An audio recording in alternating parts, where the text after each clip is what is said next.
السلام عليكم ورحمة الله وبركاته. يسعد لي أوقاتكم يا رب بالصحة وبالعافية. ورجعنا لكم اليوم بفيديو جديد. اللهم استجب ما نعجز عن قوله وأنت عالم به. نستغفرك ربي صمتا فرضا حزنا وعافية.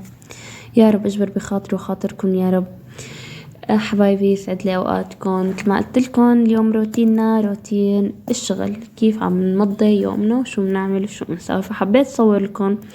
طبعا الدقة عندي هي أول شي دقة، وكيف التصوير عندي. تعالوا حبايبي أحكي لكم لو أنتوا عم تحضروا الفيديو عن الأشغال اللي عم اشتغلها وليش عم طول عليكم إني ما عم صور يوميا، ما عم نزلكم فيديوهات أو تصوير. أولا نحن بعد ما رجعنا على سوريا وهيك، فحبيت كتير كان في مجال براسي إني أشتغله، هو إني أتطوع للهيئة الوطنية. يعني حبيت كتير إني أتطوع، وكان عندي كتير هالهدف إني أشتغل معهم، والحمد لله رب العالمين اشتغلت معهم وتطوعت. طبعا اشتغلت أنا كرمال الأهالي المفقودين، للناس اللي ما بتعرف تسجل، للناس اللي ما بتعرف تحكي، الناس يلي ما بتعرف شي في الحياة، اللي النسيانين. حبيت كتير إني ساعد الناس، حبيت كتير إني أشتغل في هذا المجال وعاونهم، رغم إنه متعب ويوميا عم نشتغل، يوميا عم نسجل للناس تسجيل وهول القصص. عم بنشتغل كتير معاهم وقليل جدا للصور. حبيت هيدي الفكرة إني ساعد الناس، لربما إنه إن شاء الله يا رب أقدر ساعدهم ووصل صوتهم قد ما فيني، أوصل صوت الناس اللي كانت منتظرة يرجعوا أحبابها وما رجعوا، الناس اللي كانت عم تنطر أبهاتها ولا أخواتها ولا جوازهم، الناس اللي ضلت تنتظرن لفارغ الصبر ورب العالمين ما جمعهم فيهم. فأنا حبيت إني أوصل صوتهم قد ما فيني، قد ما بقدر إني أشتغل أوصل صوتهم للعالم، والناس أقل شي يعطون حقوقهم، تعويض لإلهم، يصير لهم تعويض. يعني قد ما بتتخيلوا شغلنا متعب، صحيح متعب، بس إنه الحمد لله رب العالمين إنه عم نساعد البشر، وهاي أهم نقطة. صحيح غير ربحية، إنه ما عم ناخد نحن ولا ليرة بتعبنا وشغلنا، بس بكفي إنه عم نساعد الناس. وهلا اجاني عرض شغل تاني اني اشتغل بالجريدة، اصير اصور الناس شغلنا بالجريدة، وهذا الشغل كتير حلو، وحابة اني كنت تصيري اعلامية. فلساتني متونونة بين اني وافق بين اني لا. وحلو الواحد انه يكون يصير بالصحافة وبالاعلام ويقدر طبعا يصور على الحق. واهم نقطة اللي بيشتغل بهذا المجال يكون امين، يكون بخاف رب العالمين. لانه الناس وقت عم بتحول والناس عم تعطي والله بياخدون لجيبتهم، ما حد بيعطي، هذا الشيء غلط جدا. فانا حبيت اني ساعد البشر، حبيت اني يكون اقدر ادافع عنهم هني، رغم انه ما عم يقدروا يصرحوا ولا 1%. انا ما فيني اشوف الغلط وضل ساكتة بنوب. انا من النوع اللي لازم ضل جنبهم او اقف حدهم، من النوع اللي لازم احكي لو شو ما صار. يعني الكلمة اللي بدي اقولها بدي اقولها، يعني ما في اي مجال. فحابة كثير هلا رح ادخل بهذا الشغل الجديد، وان شاء الله يا رب الله يقدرني ضل اصور لكم واضل احكي معكم واحكي لكم كيف كان يومنا وكيف كان نهارنا وشو عم نعمل وشو عم نساوي وشو اخر تخطيطاتنا. طبعا بالنسبة اللي حابب يسجل، اذا سألتوني هلا انه عندكم مفقودين، عندكم معتقلين تم الافراج عنهم وحابين تسجلوا، بتقدروا تكتبوا لي بالكومنت وانا رح ارد عليكم على الاكيد. طبعا رح ارد عليكم واتواصل معكم.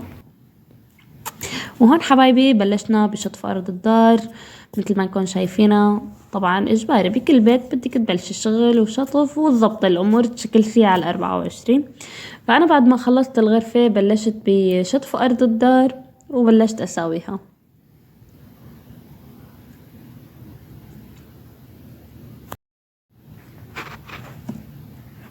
مثل ما انكم شايفين ايام بحس الشطف راحة نفسية للبني ادم.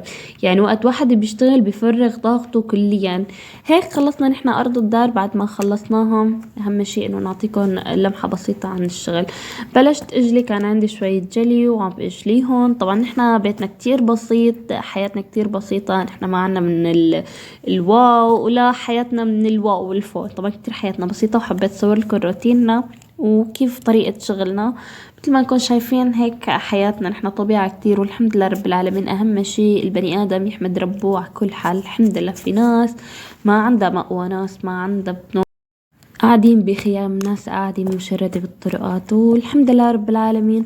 الحمد لله. وقد ما قلت لكم الواحد لازم يحمد رب العالمين. هون بلشنا نغسلهم عشان نسطرهم. هلا طبعا انتو هلا بتلاحظوا اني انا عم برفع الكاسات لفوق لانه في فوق رف عم بحطه دغري مباشرة عم سطر الكاسات. وهون بلشت احط الصحوني على جنب. طبعا هلا بدي اورجيكم كمان عملنا غدا النهاردة، سويت ملوخية وهلا برجيكم الطريقة. طبعا ما صورت لكم اياها كاملة لانه اغلبيتنا كلياتنا بنعرف كيف نعمل ملوخية. طبعا من اكلة الملوخية من اكتر الاكلات اللي بجرب وبحاول فيها وبقول الا ما تزبط معي هالمرة. كل مرة بساويها بقول هالمرة لازم تزبط معي، فبضل بحاول فيها لحتى انا تزبط معي. والحمد لله رب العالمين، يعني كانت هيدي المرة كتير طيبة وبيت عمي كتير حبوها وقالوا لي انها طيبة، وعن جد يعني طعمتها كتير طيبة. نهارتها سويتها تقريبا. هون رح اخلص الجليات وبلشت اخلصهم.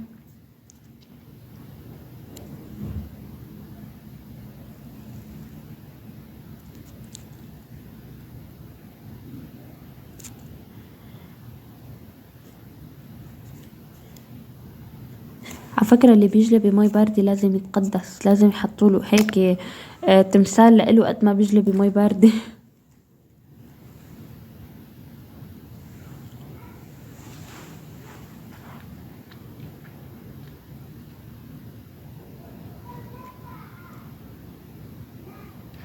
المرحلة الأخيرة والأحلى مرحلة إلى قلبي، مو بس لقلبي لقلوبكم كلياتكم. المرحلة إنك بتخلصي فيها تليف الجلي كليا، يعني بتحسي حالك خلص انتهينا هون، بتنتهي المرحلة. أي كاس بعدها بتنحط بالمجلة لازم ينعمل من وراها مجازر، وخاص بهذا البرد وبالشتوية لازم تصير متزرة كليا. هون بلشنا نكب مي ويلا نبلش نعلق على الدجاج. لازم نبلش نعلق عليهم ونعمل الملوخية. هاي أول طريقة بلشنا نعلق عليهم. أنا بحط لها ليمون مجفف، بصل، غاد، هيك بحطهم. طبعا هيدي الملوخية نحنا ميابسينها هيدي السنة، عملناها مني عشان الشتوية، ويعني وشغل هاي السنة. طبعا نحنا بننضفها على الآخر، إنه بس بنشيل دغري بنطبخ عشان ما نتعذب مرة تانية ونبلش. أنا بنقع الملوخية بمي غليان، يعني أنا بنقع بمي سخنة لكم مثل ما شايفين إني نقعتها. طبعا خليتها تنتقع تقريبا شي 10 دقايق كشفتها لبين ما تطرى معي الملوخية. طبعا طرت لأنه المي كان كتير غليانة، طرت معي الملوخية. مثل ما كنتم شايفين غسلتها طبعا شي 4 أو 5 6 زوام. أنا سرعت لكم الفيديو شوي عشان إنه ما نطول كتير وأحب أورجيكم التفاصيل. بلشت إنها الليمون. أنا الملوخية بغسلها شي 4 5 زوام لحتى أنا المي تبعتها ما تضل سودة، لحتى أنا تصير بيضة بضل بغسلها. ما بعرف، هيك كانت مرتمي الله يرحمها طبعا ويرحم امواتكم، كانت تقلي كل ما غسلتيها كل ما زبطت، كل ما غسلتيها كل ما امشي حالها معك. فانا ضلت براسي صرت اقول معناتها فشلي انا لاني عم بغسلها كتير، فصرت اغسلها كتير لحتى انا تزبط معي. هون نقعت الثوم وبلشنا نفرد الملوخية عشان تنشف. حطيتها على الشمس مشان تنشف. احكولي اذا طريقتي صحيحة او لا، لانه انا الملوخية ما بعرف فيها كتير وبعملها من عدور مرت عمي كانت تساويها الله يرحمها، وكنت اشوف كيف كانت تعملها وهيك بتساويها. يعني انا ما بعرف شو الطرقة او شو إلها الطرقات يعني، بس انه هاي الطريقة اللي بعملها انا فيها.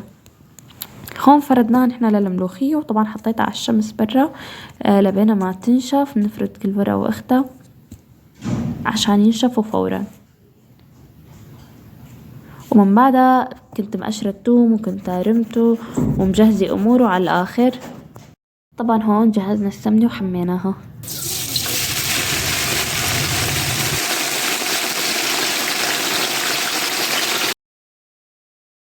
حبايبي بلشنا نجهز للرز. بدنا نجهز الرز، نعمل رز بالشعيرية عشان نلحق وقت عمي. عندي عمي بيجي من الجامع عشان نلحق له الاكل، فعم صور لكم لمحات بسيطة. وهون حبايبي كانت النتيجة. اعطوني رأيكم بالنتيجة، شوفوا لي الرزات شلون معلمة ولا ماني معلمة. وهي الملوخية طبعا ما صورت لكم تفاصيلها كلها، اكيد كلياتنا بنعرف انه بنحط لها كزبرة وبنحط لها فلفل.